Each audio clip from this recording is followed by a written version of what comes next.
क्या आपने कभी सोचा है कि हमारे आसपास के 90% लोग फाइनेंशियली सक्सेसफुल क्यों नहीं हो पाते?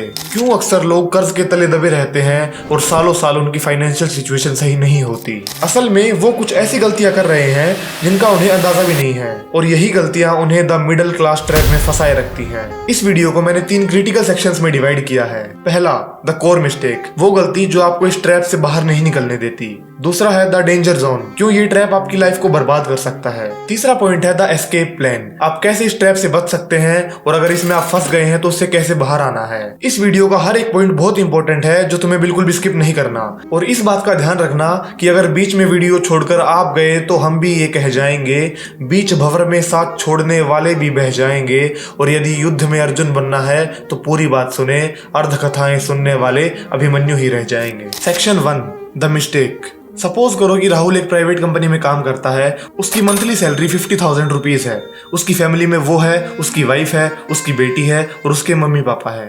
राहुल दिन रात मेहनत करता है ताकि अपनी फैमिली को एक अच्छी लाइफ दे सके, और मंथ के एंड में जैसे ही सैलरी अकाउंट में आती है वो अपनी EMIs भरता है, पेरेंट्स के लिए दवाई लेके आता है, बेटी की स्कूल की फीस भरता है, अपनी वाइफ को शॉपिंग करवाने ले जाता है, और बस इतने में ही उसकी सैलरी खत्म हो जाती है। और यही सिलसिला हर महीने चलता रहता है, और इसी को द मिडिल क्लास ट्रैप कहते हैं, क्योंकि राहुल ना तो कुछ सेव कर रहा है और ना ही कुछ इन्वेस्ट कर रहा है। अगर राहुल इसी हिसाब से चला तो आज से 10 साल बाद उसकी सिचुएशन कुछ ऐसी होगी। 10 साल बाद राहुल की सैलरी तो 1.5 लाख हो जाती है, पर उसकी फाइनेंशियल कंडीशन सेम वही रहती है जो आज से 10 साल पहले थी, क्योंकि सैलरी के साथ साथ उसके महीने के खर्चे बढ़े, उसकी EMIs बढ़ी और साथ साथ इन्फ्लेशन भी हुआ। अगर वो 10 साल पहले अपने फाइनेंसेस को मैनेज कर लेता तो ऐसी सिचुएशन कभी नहीं आती। उसने सबसे बड़ी गलती ये करी कि उसने अपने नीड्स और वांट्स को सेपरेट नहीं किया। हर साल घर में एक नया फोन लाना, रेगुलर टाइम पे ट्रिप्स करना और सोशल प्रेशर में आकर एक नई गाड़ी लेना, ये राहुल की नीड्स नहीं है, ये उसके वांट्स हैं। बाय नाउ पे लेटर जैसी स्कीम्स ने उसके फाइनेंसेस को बिल्कुल खराब कर दिया है। Section 2, why this trap is deadly, ये ट्रैप खतरनाक क्यों है। पहला पॉइंट है इट किल्स कंपाउंडिंग। आज की करी हुई छोटी छोटी इन्वेस्टमेंट लॉन्ग टर्म में बड़ी वेल्थ क्रिएट करती है, पर अगर इन्वेस्टमेंट कभी शुरू होगी ही नहीं तो कंपाउंडिंग कैसे होगी।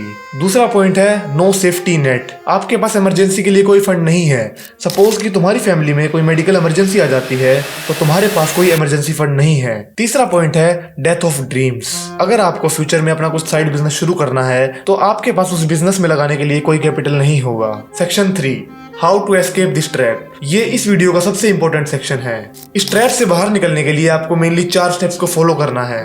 पहला है एक्सपेंस ट्रैकिंग, आपको अपने हर एक पैसे का हिसाब रखना है, आप कहाँ कहाँ क्या क्या खर्च कर रहे हो, हर चीज को नोट करना शुरू करो। सेकंड पॉइंट है द 50-30-20 रूल, ये रूल कहता है कि अपनी टोटल इनकम का 50% अपने रेंट, EMIs और बिल्स को पे करने में लगाओ, 30% अपनी सेविंग्स और इन्वेस्टमेंट के लिए निकाल दो, बचा हुआ 20% अपने वांट्स के लिए लगाओ, जैसे कि तुम्हें मूवी देखने जाना है, कुछ शॉपिंग करनी है या फिर कुछ और करना है।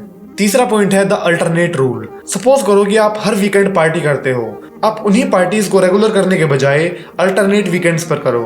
चौथा पॉइंट है द इमरजेंसी फंड, अपने पास अगले 6 महीने के खर्चे का फंड बचा के रखो, ताकि अगर कभी कोई संकट आए तो तुम्हें किसी के आगे हाथ ना फैलाने पड़े।